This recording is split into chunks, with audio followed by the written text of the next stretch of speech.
Sara, y ella va a tener un espacio al final para darles respuesta a estas preguntas. Perfecto, nada, qué placer estar aquí con ustedes, qué placer esa introducción tan importante. Es siempre muy extraño escuchar a otros hablar de uno, pero también es una cosa muy honrosa, me hace muy feliz que podamos reunirnos hoy y estoy segura de que vamos a aprender un montón. Yo siempre digo esto en las conferencias y me gustaría que todos tuvieran a la mano algo para escribir, porque seguramente la información que vamos a ver hoy pues va a ser de valor para ustedes y van a necesitar tenerla fresquita para cuando vayan a necesitar utilizarla. Así que si no tienen todavía nada para escribir, que puede ser un computador, un cuaderno, una libreta, una hojita, lo que sea, pues este es el momento para ir por ella porque voy a empezar contándoles una historia. Resulta que Sara, además de todas esas cosas que ya introdujeron de mí, es la mujer que no desayunó hoy. Y les voy a contar por qué no desayuné hoy. Resulta que yo planeé estar en la oficina para programada hace más o menos 2 meses, hace 2 meses que yo sabía que hoy jueves tenía que estar a las 9 de la mañana en la oficina. Entonces el día de ayer yo revisé las presentaciones, organicé todo, yo salí a comer con una amiga, entonces llegué muy tarde a hacer como la revisión de todas las cosas, puse la alarma y como llegué tan tarde puse la alarma a las 7 de la noche. Entonces esta mañana, porque mi Dios es muy grande, me levanté a las 7:40, decidí que no podía desayunar porque tenía que arreglarme, moverme hacia la oficina, puse el Waze, el tiempo me daba perfecto, empecé a venir hacia la oficina y había un montón de tráfico porque yo estoy en Medellín y cuando llueve en Medellín, Medellín colapsa, como que no sabemos entender la lluvia. Entonces venía en un taco horrible, me habían pedido de Colombia Productiva que me conectara a las 9:40, a las 8:40, a las 8:40 yo todavía estaba lejos de la oficina, mejor dicho, me tocó hacer maromas y creerle al Waze para poder llegar a las 8:50 a sentarme aquí con ustedes y por eso no pude desayunar. No es que yo planeé no desayunar, no es que yo planeé que hubiera tráfico en la ciudad, no. Pero como yo planeé estar en esta conferencia, pude tomar decisiones para estar aquí en esta conferencia. Entonces, claro, planear no nos va a servir para modelar el mundo. El mundo, queridos, no lo podemos modelar nosotros. El mundo es mucho más grande que lo que nosotros podemos planear que sea. Realmente nosotros no tenemos ninguna potestad sobre lo que va a pasar en la realidad. Nadie en su plan estratégico dijo en 2 años va a existir una red que se va a llamar TikTok y luego una que se va a llamar Clubhouse, ni hace cientos de años alguien dijo en 100 años va a existir una red que se va a llamar Instagram y las empresas planearon en ese sentido. La realidad es que la planeación tiene mucho más de improvisación que de planeación, pero para yo poder hacer una improvisación efectiva, tengo que hacer una planeación estratégica. Ojo a esta frase, porque creo que esta frase es clave. Para yo poder hacer una improvisación efectiva, tengo que hacer una planeación estratégica. Y en ese orden de ideas yo necesito tener muy claro hacia dónde voy, cuál es mi norte, cuáles son mis objetivos, de dónde parto, con qué información parto, qué llevo en la maleta para poder decidir en el momento en que me toque cambiar los planes, cómo se cambian esos planes. Ya les conté la historia de hoy en la que yo tuve que decidir tomar otra ruta, tener paciencia, no desayunar, maquillarme rápido, una serie de decisiones que hice en pro de cumplir mi planeación. Si yo no tuviera la planeación lista, si yo no hubiera planeado estar aquí a las 9 de la mañana, pues posiblemente esa serie de decisiones no hubieran tenido ningún sentido, porque pues la normalidad es que uno debe desayunar y yo hubiera desayunado, pero no desayuné en el sentido de que yo estaba buscando un objetivo que era llegar a esta conferencia a las 9 de la mañana. Entonces, para eso nos va a servir planear, para tomar mejores decisiones. No quiere decir que la planeación nos va a salvar del mundo, la planeación no nos va a salvar de nada. La planeación simplemente nos va a dar herramientas y nos va a dar facilidades para que cuando el mundo cambie, para que cuando el mundo se venga en contra, para que cuando el mundo se venga a favor, nosotros tengamos cómo tomar ese escenario y hacer lo mejor de él. Por eso hoy vamos a aprender a planear. Y quiero decirles, queridos, que planear no es otra cosa distinta a mercar y decidir. Hay dos verbos que acabo de decírselos que para mí se asocian o son sinónimos directos de la planeación. Y son los verbos de mercar y decidir, perdón. ¿Por qué mercar y decidir? Porque para poder planear yo tengo que tener suficiente información y esa información yo debo mercarla, ya vamos a ver de dónde. Háganse de cuenta que planear es armar la receta, ¿sí?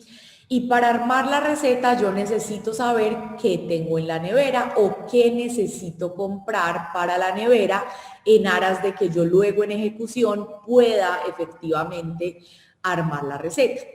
Yo no puedo armar una receta que necesite aceite de oliva virgen de los campos de Sevilla, porque mire a ver de dónde yo me voy a sacar aceite de oliva virgen de los campos de Sevilla. Entonces mi planeación depende de mi mercado y por eso yo necesito mercar antes de planear. La planeación es el proceso que sucede antes de la ejecución. Pero yo necesito un montón de herramientas que me van a servir para planear y además para ejecutar. Sin embargo, en esta conferencia o en esta capacitación no vamos a hablar de ejecutar, pero ese mercado nos va a servir también para esa segunda fase. El mercado es recopilar, como les decía, la cantidad máxima de información que podamos. Dicen por ahí que la información es poder y es real.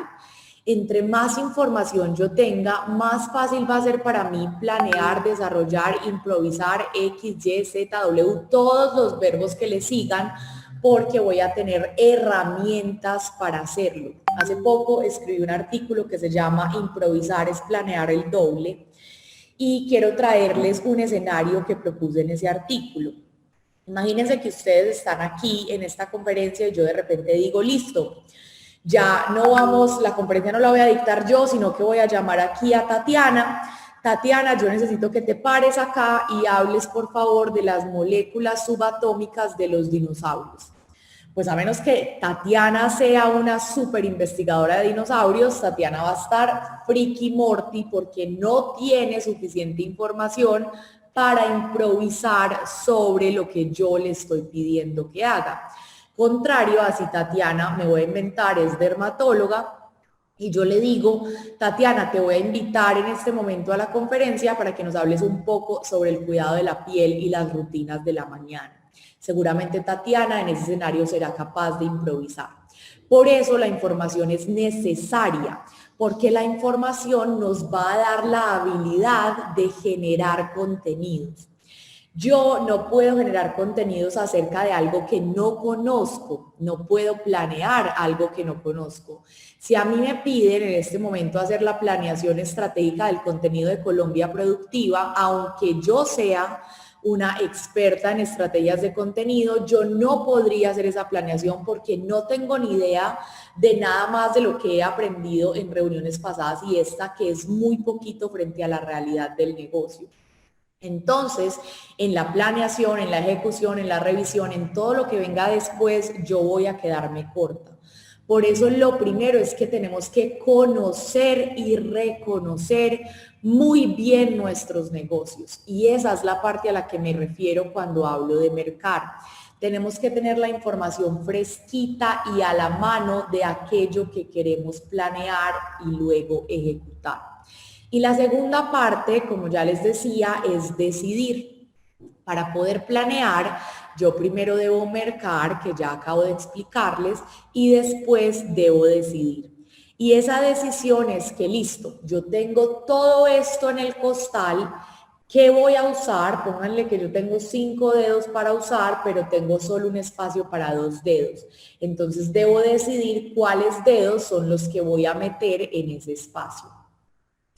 Yo merco de más. Siempre debo tener información de más. Pero para poder ejecutar efectivamente esa información, yo debo decidir cuál de todas esas aristas yo voy a meter dentro del cajón de este mes, de este año, etcétera, etcétera, etcétera, del periodo o el espacio que yo me delimite. ¿Por qué? Porque, por ejemplo, Colombia Productiva es una organización demasiado grande.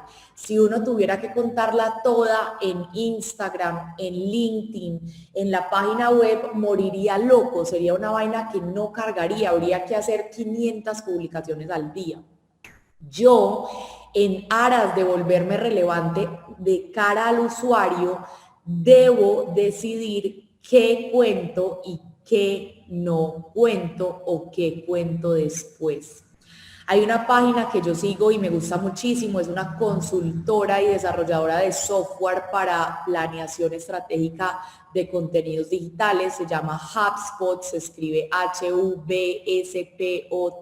HubSpot, y ellos decían en estos días que tu proceso no necesita conocerlo el cliente. Ellos hablan de la teoría del iceberg, donde el cliente ve el 20%, pero a ti te sucede el 80 o el 100 total, ¿cierto? Eso mismo pasa con la planeación. Existe en la planeación la teoría del iceberg. Yo debo planear un 100%, pero escoger o decidir un 20% para mostrar. Por eso la mercada es esa construcción de ese 100% y la decidida es esa selección del 20% que va a salir de cara al público. ¿Por qué? Porque nadie quiere ver 500 publicaciones de Colombia Productiva, ni de tu marca, ni de Netflix, ni de Apple, ni de Google, de nadie. Nadie se aguantaría una cascada del tamaño que necesitaría ser todo lo que necesitamos contar como empresas o emprendimientos o proyectos o marcas personales. Nadie quiere saber tanto del otro.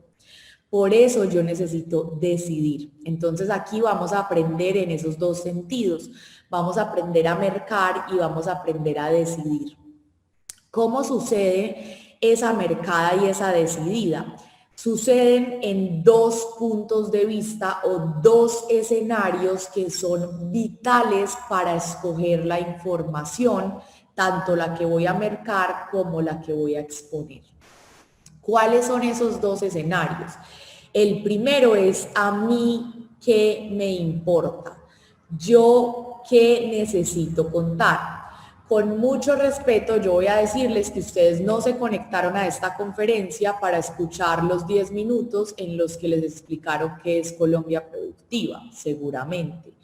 Pero Colombia Productiva necesita explicar quién es porque necesita validar este espacio y porque tiene a su disposición esta audiencia, que posiblemente va a ser de valor para ellos en la medida en la que los entiendan. Entonces, eso le importa a Colombia Productiva. ¿Le importa a la audiencia? No, pero a veces hay que hacer lo que a uno le importa, porque a veces hay que tomar decisiones egoístas como marca en pro de vender, progresar, visualizarse, etcétera, etcétera, etcétera. Así pues, un primer escenario será aquello que a mí me importa. ¿A mí qué me importa contar? ¿Yo qué necesito contarle a otros sin entrar dentro de esa ecuación al otro? Mire, yo necesito contar esto. Al otro le importa, le gusta, le interesa, no sé, y buscaré la manera de que así sea, pero yo necesito contarlo. Entonces, volvemos al ejemplo de los 10 minutos iniciales. Ellos necesitan contar Colombia Productiva, pero saben que no tienen 2 horas para hacer la presentación gigante que tal vez quisieran hacer para explicarles a ustedes el valor profundo que tiene la organización. Saben que tienen 10 minutos, entonces lo que intentan es jugar con eso que les importa y además hacerlo de una manera en la que no interrumpan demasiado lo que les importa a ustedes, ¿sí? Por eso, el primer escenario es hacia adentro, a la marca, al proyecto, a la persona que le interesa contar, que le importa contar. Y el segundo escenario, ya se los spoileé, es al otro que le interesa. Y ojo, que estos dos escenarios funcionan en un cruce en donde se juntan. Háganse de cuenta que la planeación es un carro y en el carro a veces va a ir de conductor lo que me importa y de copiloto lo que le importa al otro. Y a veces va a ir de conductor lo que le importa al otro y de copiloto lo que me importa a mí. Siempre uno será protagónico, pero necesitará del otro. Yo no puedo hablar simplemente de lo que le importa a la gente si no está en relación con lo que me importa a mí. ¿Cómo así? Yo hoy quiero hablarles de planeación estratégica de contenido. A ustedes les importan ciertas cosas de eso y yo trataré de hacer un encaje en donde lo que yo quiero decir a ustedes les importe. Pero yo también podría hablar de cómo hacerse rico en 2 horas. Seguramente a ustedes les importa, pero a mí no, porque ese no es mi tema. Entonces yo siempre debo tener el otro escenario como veedor de mi escenario protagónico. ¿Qué le importa al otro que a mí también me interese decir? ¿Qué me interesa decir a mí que al otro también le pueda importar? ¿Sí? Voy a repetir esa conjugación. ¿Qué me importa a mí que al otro también le pueda interesar? ¿Qué le interesa al otro que también me importe a mí? ¿Sí? Uno será el protagónico, como les digo, y otro será el actor de reparto, pero siempre deben estar juntos en la ecuación. ¿Yo por qué les digo esto? Porque uno dentro de su planeación no debe pensar solamente cómo consigo más likes, cómo consigo más visualizaciones, cómo traigo más leads. Uno, dentro de su planeación, también debe pensar cómo me expreso mejor, cómo cuento mejor mi cuento, cómo hago que otros vean lo que yo veo, cómo presto mis ojos. Hay un curso que se llama Build Once, Sell Twice. Construye una vez, vende 2 veces. Es de un tipo que se llama Jack Butcher. Siempre hablo de él y de su página Visualize Value.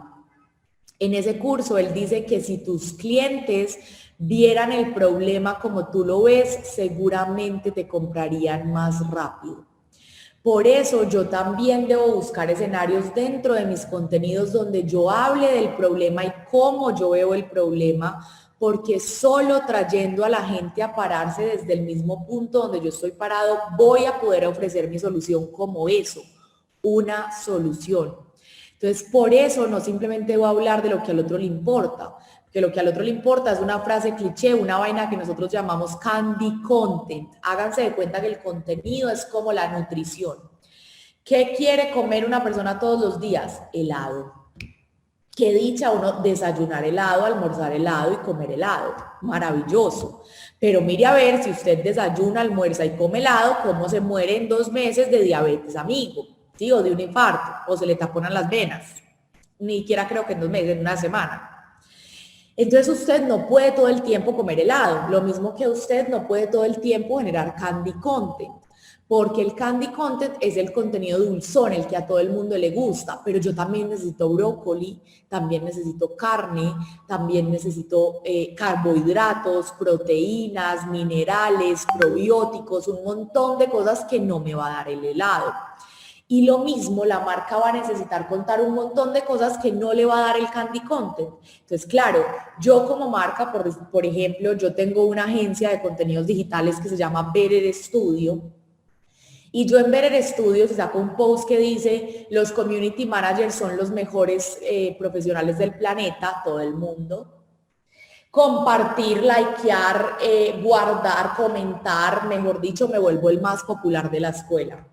Pero a mí eso me genera ventas, no. A mí eso me genera espacios para contar mi promesa de valor como marca, no. Entonces, claro, a todo el mundo le va a gustar, seguramente voy a tener muchas reacciones y unos KPI súper elevados, pero ¿qué me deja eso de fondo? Nada. Entonces yo debo planear no solamente para hacer candy content para el otro, sino para también mostrar la esencia que me habita, mostrar la esencia que tengo como proyecto, marca, emprendimiento, empresa, corporación, lo que sea, ¿sí? Y para eso necesitamos esos dos escenarios. Entonces vamos a mercar y vamos a decidir teniendo como veedores qué me importa y qué le importa al otro. Vamos a arrancar entonces por la primera palabra, el primer verbo, que es mercar. Resulta, queridos, que para esta mercación nosotros tenemos 4 pasillos. Y esos 4 pasillos luego se van a unir en un quinto pasillo que, háganse de cuenta, es la mezcolanza de todos estos 4. Como cuando uno hacía, se me vino a la imagen, cuando uno hacía plastilina, yo no sé si a ustedes les pasó esto, si ustedes todavía jugaron con plastilina, espero que sí, y uno juntaba todos los colores y el color se volvía una bola de plastilina gris. Bueno, este escenario, este quinto escenario, es esa bola de plastilina gris. Entonces vamos a tener 4 pasillos y luego un quinto pasillo en el que se van a unir todos para mercar. ¿Cuáles son pues esos pasillos? El primer pasillo es la marca. Desde la primera parte donde yo debo crear información o sacar información es la marca. El segundo pasillo es la audiencia. El tercer pasillo es la realidad y el cuarto pasillo es el ecosistema. A este quinto pasillo, por el ejemplo de la plastilina, le vamos a llamar el pasillo gris. Voy a repetir. Tenemos 5 pasillos: marca, audiencia, ecosistema, realidad y pasillo gris. Marca, audiencia, ecosistema, realidad y pasillo gris. ¿Listo? En esos 5 pasillos vamos a mercar la información necesaria para generar nuestra planeación de contenidos. Vamos a empezar entonces con el primer pasillo, que es la marca. ¿Qué preguntas debo hacerme yo como empresa para suplir o para sacar de este pasillo la información necesaria? Las preguntas, mis queridos, son las siguientes. Pueden haber más, sí, pueden haber menos también, pero yo les recomendaría que al menos tengan estas que hoy voy a decirles.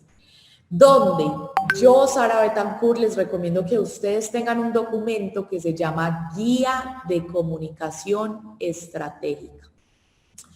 La guía de comunicación estratégica es la nevera de donde yo voy a sacar los ingredientes para mis estrategias digitales. Y esa nevera, contrario a las neveras de nuestras casas, todos los ingredientes que la habitan son perpetuos e infinitos, es decir, no tienen fecha de vencimiento.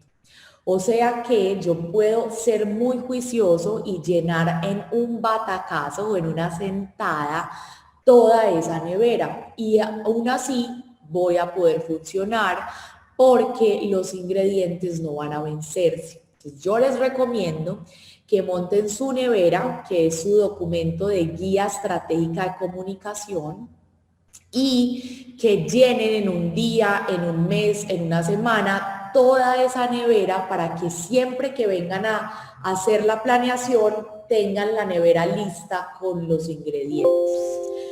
El primer pasillo de donde vamos a sacar ingredientes, como les decía, es la marca. ¿Qué preguntas, vamos a hacernos alrededor de la marca? ¿Esta marca quién es? Hay una teoría hoy en la comunicación y es que las marcas deben humanizarse. Hemos malentendido la humanización. Creemos que humanizar es mostrar los humanos que hay detrás del proyecto, porque claro, ¿cuál es la ecuación sencilla? Humanizar humanos, ¿qué humanos tengo? Equipo de trabajo, mostremos esto. Pero la realidad es que humanizar es hacer que la marca se sienta como un ser humano. La marca, contrario a las personas, no tiene características como voz, sueño, miedos, amigos, anécdotas, ¿sí? Yo debo dotar a la marca de todas esas características para lograr humanizarla. ¿Por qué está la premisa de humanización de marca? Porque las redes sociales, queridos, que no se llaman redes sociales, sino sitios de redes sociales, fueron pensadas para los humanos.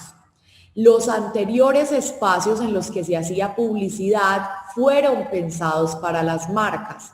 Las cuñas radiales, los spots televisivos, los clasificados, las vallas publicitarias, los boletines, todos son espacios de marca. Entonces vos nunca vas a ver, a menos que sea My Sexy Chambelán, no sé, una valla de una persona, ni vas a ver un clasificado en el área de publicidad de marca de una persona, ni vas a ver un volante de una persona, ¿sí? Esos espacios eran para la marca, eran territorios de la marca, pero hoy las redes sociales o los sitios de redes sociales son territorios de los humanos. Entonces la marca debe disfrazarse de ser humano para poder encajar en ese territorio. Y por eso la primera pregunta es: ¿esta marca quién es? ¿Quién es esta marca? ¿Qué personaje de marca me representa? Si yo soy joven, viejo, educado, gracioso, hago preguntas, uso metáforas, tengo sueños, ¿qué sueños? Anécdotas, ¿qué anécdotas? Amigos, ¿qué amigos?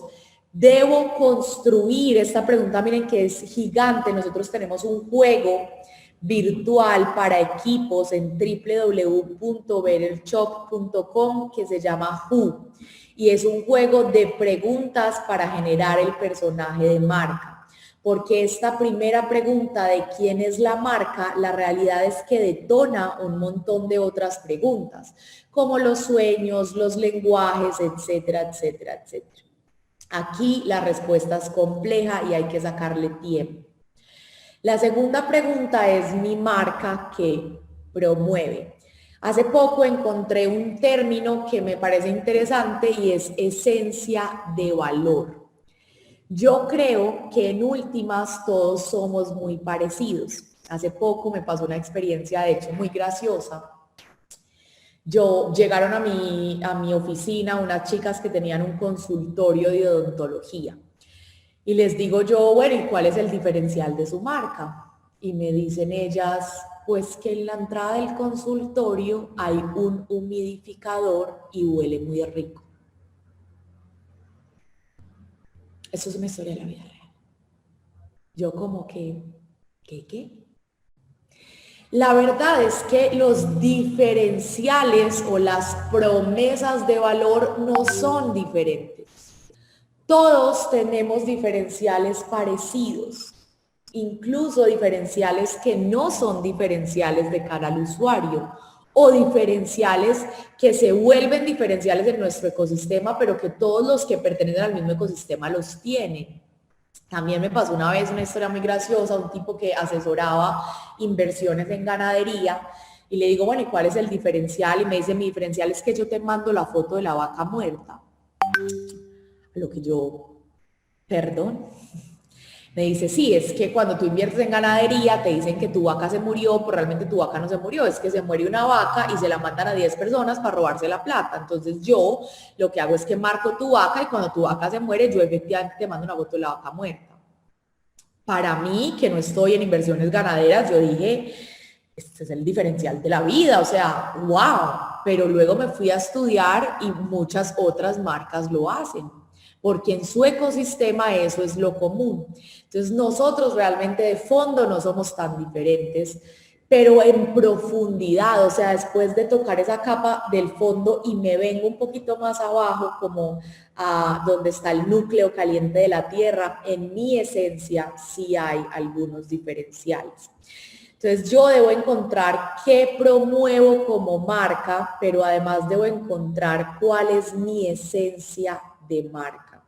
De fondo, yo en qué creo, porque eso en lo que creo se convierte de cara al público en aquello que promuevo. ¿Qué promueve esta marca? Otra pregunta que puede guiarnos en este orden de ideas es si mi marca patrocinara un estilo de vida, ¿qué estilo de vida patrocinaría? Aquí yo creo que uno podría pensar en esta película que es con Jim Carrey, que se llama The Truman Show, donde él está metido en un programa de televisión, pero él no sabe que está metido en un programa de televisión. Si yo fuera a dirigir The Truman Show, ¿cómo sería esa realidad creada, esa realidad de estudio? Ahí yo puedo darme cuenta cuáles son esos valores o temas que yo promuevo como marca. La tercera pregunta es ¿yo qué vendo? Porque claramente necesito saber qué vendo y tener muy claro pues yo qué tengo para ofrecer. Ahí yo enlistaré lo tangible y lo intangible. Vendo un estilo de vida, vendo comodidad, vendo etcétera, y vendo prendas, accesorios, caballos, etcétera, etcétera, etcétera. ¿Qué vendo desde lo tangible y qué vendo desde lo intangible? La siguiente pregunta es, ¿qué hace sentir orgullosa a mi marca? ¿Qué cosas hacen que mi marca se sienta con el corazón grande? Mi equipo, mis proveedores, mis procesos, mis productos, mis telas, bueno, no sé. Van a pensar aquí si la marca tuviera una pared de medallas, ¿qué medallas tendría en esa pared? La siguiente pregunta que vamos a hacernos es ¿cómo funciona mi marca? ¿Cómo es el proceso de preventa, venta y postventa? ¿Cómo funcionan los procesos internos? ¿Qué es el sistema que mi marca maneja? ¿Qué entra, qué se produce, qué sale? ¿Cómo funciona la marca? La siguiente pregunta es ¿cuál es su sistema de valores? Esta marca viene muy relacionada con las preguntas de arriba. ¿Qué valores defiende, quiere mostrar, interioriza, etcétera, etcétera? Y la última pregunta, también relacionada con las de arriba, es cuáles son sus diferenciales o cuáles creo yo, porque ya hablamos de que los diferenciales no son diferentes, pero cuáles creo yo que son los diferenciales de mi marca. De aquí, de este pasillo, salen entonces todas las preguntas que voy a repetirles a modo de resumen. ¿Quién es? ¿Qué promueve? ¿Qué vende? ¿Qué la hace sentir orgullosa? ¿Cómo funciona? ¿Cuál es su sistema de valores? ¿Y cuáles son sus diferenciales? 7 preguntas salen de este pasillo y ojo que estamos solo en el primer pasillo y aquí ya hay mucha tela por cortar. Vamos a pasar al siguiente pasillo de los primeros 4, que es audiencia. En la audiencia yo tengo 4 preguntas. Mi audiencia yo debo clasificarla por estas 4 preguntas. Que van a ver no es en qué estrato se encuentra, cuántos años tiene y cuáles son sus ingresos mensuales. Las preguntas aquí son, ¿qué le pasa a mi audiencia? ¿Qué situaciones está viviendo ese de allá afuera que lo hace buscarme a mí como solución? La segunda pregunta es, ¿qué se pregunta ese usuario? ¿Qué dudas tiene en su cabeza? ¿Qué interrogantes lo aquejan que yo como marca puedo resolverle?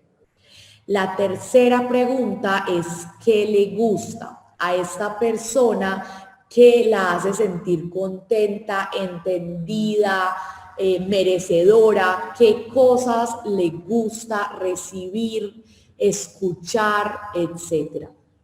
Y la pregunta final, la pregunta número 4, es ¿qué consume? Esta persona, ¿qué hábitos de consumo digital tiene? ¿En qué redes está? ¿Qué le gusta de esas redes? ¿Qué páginas son sus referentes? ¿Sí? Para yo poder mapear ese Pepito al que yo le hablo, esa Lolita que está allá afuera, yo debo preguntarme qué le pasa, qué se pregunta, qué le gusta y qué consume. ¿Sí? Entonces, ya tengo mi pasillo de marca donde expuse todo lo que soy Y para que haya comunicación, recordemos, esto es una fórmula muy sencilla que nos enseñan a todos en el colegio, y es que para que haya comunicación debe haber un emisor y un receptor. Este emisor es la marca, ya vimos todo lo que este lado del puente tiene para ofrecer, y para que el puente exista necesito el otro lado, que es la audiencia. Y aquí estamos viendo cómo entender qué hay del otro lado para poder generar esa planeación final. Entonces ya vimos el primer pasillo que es marca, ahora vimos el segundo pasillo que es audiencia. Nuevamente les voy a repetir las preguntas para los que no alcanzaron a escribirlas. ¿Qué le pasa? ¿Qué se pregunta? ¿Qué le gusta? ¿Y qué consume? Vamos ahora entonces para nuestro tercer pasillo, que es el ecosistema. En el ecosistema yo debo hacerme 4 preguntas nuevamente. ¿Qué es el ecosistema? El ecosistema es mis colegas. La realidad es el mundo, ¿sí? Entonces háganse de cuenta que la realidad es lo que sucede en el mundo. El ecosistema es lo que sucede en mi área. Entonces, por decir algo, yo soy dermatóloga, no es verdad, soy comunicadora, pero en el ejemplo soy dermatóloga y mi ecosistema es la medicina. Mi realidad es el planeta Tierra, pero mi ecosistema es la medicina. Asimismo, yo que realmente soy comunicadora, mi ecosistema es la comunicación, pero mi realidad es el planeta Tierra. ¿Listo? Entonces, ¿qué voy a preguntarme en ecosistema? ¿Qué hace mi competencia? ¿Qué temas tratan en mi medio? ¿Qué no hace mi competencia y yo quisiera hacer? ¿Y qué sistema de creencias mueve mi entorno? Ojo, voy a ir a cada una. ¿Qué hace mi competencia? Yo les recomiendo que antes de hacer cualquier planeación para cualquier canal digital, ustedes entren a ver gente como ustedes qué está haciendo. La fórmula del agua, mis queridos, ya se la inventaron. Usted no tiene que perder el tiempo inventándosela. Y asimismo, la fórmula para entrar en cualquier canal con seguridad, y si no, usted es el más de buenas del mundo, pero no creo que lo sea, ya está inventada. De seguro alguien de su categoría ya entró a Clubhouse, ya entró a TikTok, ya tiene página web. Entonces haga una exploración de qué sucede con su ecosistema, su competencia, qué está haciendo. La segunda pregunta es, ¿qué temas se tratan en mi medio? Porque ahí lo que yo voy a encontrar es el temario colectivo y ojo que este concepto es súper importante. El temario colectivo quiere decir esos temas que al colectivo le interesan saber sobre mí. A la gente de mi colectivo no le interesa saber yo qué, cómo o cuál es mi rutina de ejercicio. Pero sí le interesa saber yo qué páginas sigo, qué libros leo, etcétera, etcétera, etcétera. Entonces yo debo encontrar mi temario colectivo. Mi temario colectivo me va a ayudar a saber de qué hablo. ¿Listo? La tercera pregunta es, bueno, yo ya revisé qué hace mi competencia, en eso que revisé, ¿qué encontré que falta? ¿Qué encontré que mi competencia no hace y a mí me encantaría hacer? Entonces les voy a poner el ejemplo con una marca que nosotros creamos toda su estrategia digital y se llama El Señor SOAT. Nos dimos cuenta que todas las páginas del SOAT comunicaban descuentos, eran aburridas, nadie las seguía, eran poco humanas. Nosotros creamos un personaje que se llama el señor SOAT, es el primer influenciador de SOAT en Colombia y es un señor medio mecánico, medio gracioso, tiene un perro que se llama Mamoncillo y el señor es un vendedor de seguros. Y habla desde su humanidad, sin comunicar descuentos, hablando de la importancia y la facilidad que es conseguir el SOAT con él y tenerlo para el seguro de su carro. Entonces ahí encontramos algo que el ecosistema no estaba haciendo y que a nosotros nos gustaría hacer. Y la otra pregunta, la última pregunta es, ¿qué sistema de creencias mueve mi entorno? Y aquí vamos a encontrar, como encontramos ahorita el temario colectivo, aquí vamos a encontrar las creencias colectivas. ¿Qué cree la gente alrededor de lo que yo hago? ¿Qué es difícil, qué es fácil, qué es inseguro? ¿Qué cree esas personas que están pensando alrededor de la dermatología, la comunicación, la bisutería, la ganadería, alrededor de mi ecosistema? ¿Qué cree la gente? ¿Cuál es la creencia colectiva? Y eso lo vamos a marcar de este tercer pasillo, se los repito.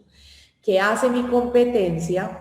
¿Qué temas tratan en mi medio? ¿Qué no hace mi competencia y yo quiero hacer? ¿Y qué sistema de creencias mueven mi entorno?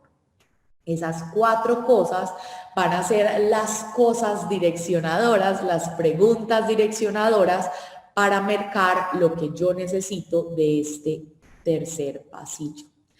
Y ahora nos vamos para el último pasillo, penúltimo, porque acordémonos que tenemos el pasillo gris. El cuarto pasillo es la realidad. Y recordemos que la diferencia entre ecosistema y realidad es que ecosistema es más pequeño que realidad, ¿sí? Ecosistema es mi entorno y realidad es el entorno colectivo, ¿sí? Ya les dije que mi ecosistema es la comunicación y la realidad es el planeta Tierra, o si la quiero más cercana a Latinoamérica o más cercana a Colombia o aún más cercana a Medellín. ¿Qué preguntas debo hacerme? Y este es el único pasillo donde les mentí, la información sí se vence. De los pasillos anteriores, la información no se vence, la marca siempre, a menos que tenga un cambio estructural, va a defender y ser lo mismo, igualmente la audiencia, igualmente el ecosistema, pero la realidad sí es un tema que cambia de manera constante. Entonces me disculpo, prometo no mentirles más. De este cuarto pasillo, ¿qué debo preguntarme? ¿Qué está pasando hoy en el mundo? ¿Qué cosas son, como llama Twitter, trending topic? ¿Qué cosas están en el top de las tendencias que se habla hoy en el mundo? La segunda pregunta es, ¿cuál es la tendencia de contenido? ¿De qué formas están produciendo los contenidos en audio, en video, en carrete, en fotografía? ¿Cuáles son los formatos que están dominando las plataformas en las que yo quiero entrar? ¿Cuál es el tema candente? ¿Cuál es ese tema del que todo el mundo está hablando? ¿Y cuál es el debate? Siempre en la realidad hay algún debate donde hay gente de un lado y gente del otro, ¿sí? Aquí yo debo estar mapeando constantemente cuál es el debate dentro de mi realidad. ¿De qué se está debatiendo? ¿Desde qué temas están tomando bandos? ¿Listo? Porque de esta información también yo podré luego generar planeación. Entonces, me devuelvo a las 4 preguntas. En el pasillo de realidad vamos a necesitar saber qué está pasando hoy en el mundo, cuál es la tendencia de contenido, cuál es el tema candente y cuál es el debate. Entonces aquí para este punto yo espero que a ustedes ya les esté doliendo la cabeza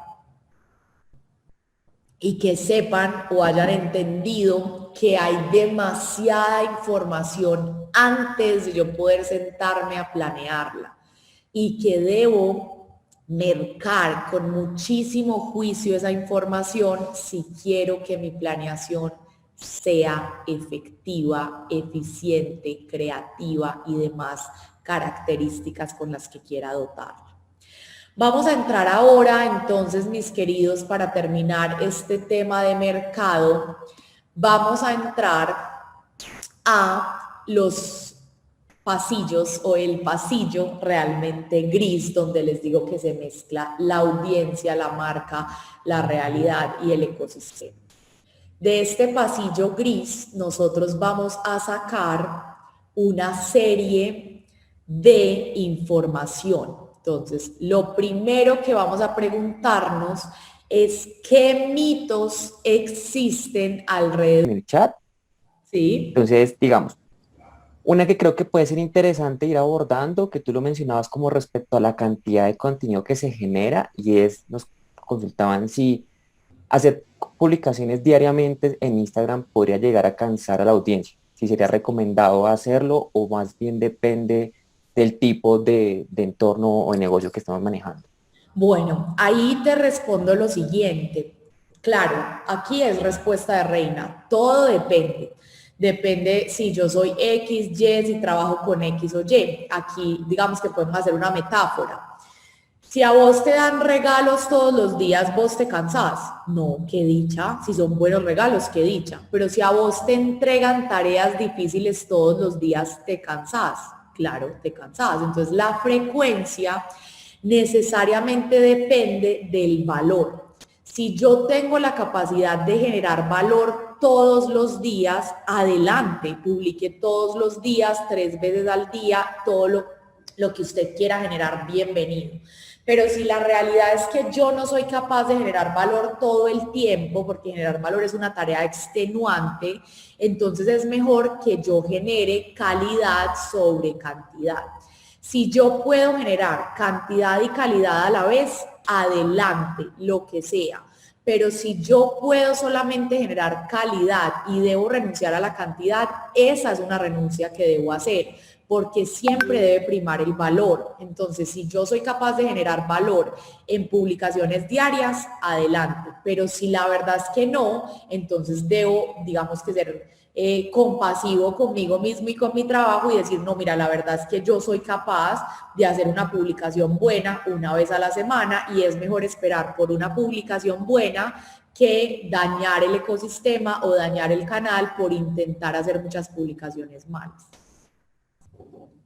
Perfecto, creo que queda muy claro, digamos, ese diferencial que tú mencionas.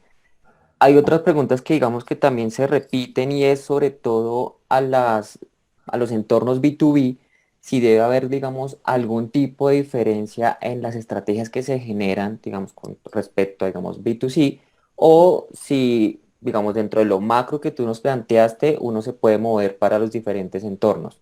Sí. Dentro de lo macro que les planteé, perdón, uno se puede mover para los diferentes entornos, efectivamente. Hay que entender que más que B2B y B2C, vivimos en un mercado H2H, que es human to human. Lo hablaba en estos días con un cliente que tengo que es una banca de inversión. Entonces él me decía, ¿yo para qué voy a estar en Instagram si a mí me compra es el gerente de Bancolombia? Y yo le pregunté, ¿pero quién trabaja contigo? O sea, ¿cómo les va a ustedes recogiendo capital humano? Cuando se te va un analista, ¿qué tan fácil es volver a contratar un analista? Y además ese gerente de Bancolombia no tiene amigos, no tiene trabajadores, no tiene chofer, o sea, la gente siempre está rodeada de gente y yo como compañía siempre necesito gente, no solo para venderle, para contratarla, para preguntarle, para estudiarla. Entonces todas las empresas deberían pensar que con diferentes objetivos pueden entrar a diferentes redes, así sean B2B, así sean B2C, así sean lo que sea, porque todos somos H2H, todos somos human to human. Entonces yo, por ejemplo, que si fuera una empresa B2B, estaría en Instagram para cultivar audiencias, porque el que hoy es estudiante de mercadeo, mañana es el presidente de mercadeo de Bancolombia. Entonces yo, si lo voy cultivando, él a futuro me va a comprar, ¿cierto? Obviamente es algo que es una inversión a largo plazo, pero las inversiones a largo plazo también son necesarias. Debemos pensar a futuro y en amplio y no estrecho y a presente, porque el mundo es demasiado grande y si yo estoy montando un proyecto, pues la idea es que el proyecto sobreviva no solo hoy, sino en generaciones futuras. Imagínense qué le hubiera pasado al colombiano o al Tiempo o a la revista Dinero si hubiera cultivado audiencias digitales. Su migración hubiera sido mucho más sencilla. Entonces yo como empresa B2B también debo pensar a futuro y en mis clientes indirectos o mis stakeholders indirectos a los que les puedo llegar con estrategias parecidas a B2C y lo mismo al revés. Si yo soy B2C, también debo entender que ese sí representa, ese customer representa también una empresa y que yo puedo generarle valor también como compañía o como gerente de compañía a otros gerentes que me van a traer, no lo van a comprar ellos, Juliancho, pero le van a vea, dar de regalo para sus con esa secretarios, cotización, lo que por pasa es que la ejemplo. cotización que Entonces, usted me yo envió creo que faltó hoy es meter muy las difícil decir yo tintas soy solo impresora Epson y B2B o yo Brother. soy solo B2C porque hay una mezcla de Pues usted todo y sabe en el últimas valor de eso. todos Es somos lo face mismo to la otra face y cotización, face sino to que face es agregarlo de las comunicación más eficiente. impresoras Epson. Ok, digamos, entonces ahí toda esa planeación y sobre todo prospectiva va a ser siempre clave en la, digamos, como pensamos la marca, ¿no? No Total, solamente quedarnos en ese momento presente, sino mirando siempre como la perspectiva de hacia qué podemos llegar. es correcto, David. No, otra pregunta que me pareció interesante y es, digamos, en esa generación de contenido y para vender, digamos, el producto, si tú recomiendas, por ejemplo, utilizar contenido gracioso tipo memes o, digamos, esas nuevas dinámicas de comunicación que tenemos, GIF, memes, si es, digamos, recomendado o es mejor moverse como en un entorno como más serio si estamos vendiendo un producto. Sí, yo creo que eso depende del lenguaje que yo decida como marca. Les hablaba del ejemplo del señor Soat. El señor Soat es una marca graciosa, pero yo también puedo decidir que no, yo quiero ser una marca experta. Entonces tú no esperas ir al odontólogo para que te haga chistes, pero posiblemente si esperas que donde compras las camisetas, que es una marca diferente, graciosa, divertida, pues lo mismo sea en digital. Si tú te pones a ver, grandes compañías como lo es Coca-Cola tienen una sensación de lenguaje de marca, es una sensación inspiradora, storyteller, que espero encontrarme yo en sus canales, esa misma sensación. Entonces, digamos que para responder esa pregunta, lo que yo debo preguntarme, perdón, de fondo es qué sensación de marca quiero generar, si es graciosa, profesional, activa, storyteller, profunda, intangible, o sea, cuál es la sensación que yo quiero dar de cara al público y qué estrategias me van a ayudar a suplir esa información. Yo, por ejemplo, de cara a ustedes quiero parecer inteligente, pero de cara a mi novio quiero parecer amorosa. Entonces uno puede escoger diferentes sensaciones para diferentes estrategias, obviamente moviéndose dentro de la misma esencia, porque no es que yo sea una aquí y otra con mi novio, pero uno sí puede ir escogiendo a qué le sube el tono. Entonces, por ejemplo, yo en Twitter voy a ser gracioso, pero en la web voy a ser experto y también se puede, es válido que haya diferenciales entre los canales, obviamente manteniendo la esencia. No, Sara, muchas gracias. Creo que, digamos, ha quedado muy claro todo el mensaje. Hay unas preguntas muy específicas respecto, por ejemplo, a algunos sectores, digamos, fundación o sector agropecuario. Entonces, no sé si tú nos pudieras compartir tus datos de contacto, porque creo que hablar de un tema tan específico y sin conocerlo en detalle no puede ser tan adecuado en este momento como para que esas personas te pudieran contactar y pues expresar las, digamos, las dudas que tengan al respecto. No sé si nos puedes dar y recordar tus datos de contacto, por favor. Claro que sí. Mi Instagram es @sarabetancurc. Mi correo es sarabetancurc@gmail.com. La empresa para la que trabajo y que además fundé es @better, eso es B grande estudio con S, estudio.